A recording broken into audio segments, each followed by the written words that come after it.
আসসালামু আলাইকুম, welcome to my everyday blog.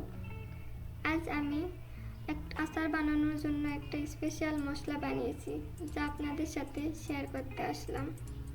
মশলা বানানোর জন্য আমি এখানে যা নিয়েছি: 1 চামচ পাঁচফোড়ন, 1 চামচ মৌরি, 2 চামচ ধনিয়া, 1 চামচ সাদা কালো মিক্স সরিষা, 1 চামচ জিরা, 2টা শুকনো মরিচ, 3টা তেজপাতা, 4 টুকরা দারচিনি এবং 4টা সাদা এলাচ।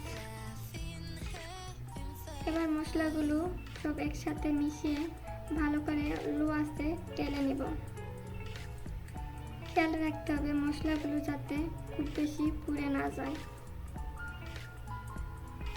অল্প আঁচে সময় নিয়ে ভালো করে টেলে নিব।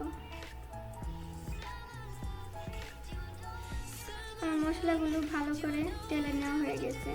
এবার মশলাগুলো ব্লেন্ড করে নেব। খুব বেশি মিহি করে ব্লেন্ড করব না, হালকা গোটা গোটা রাখবো।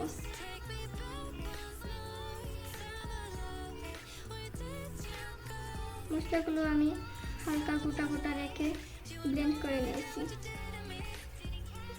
আমার মশলা বানানো রেডি।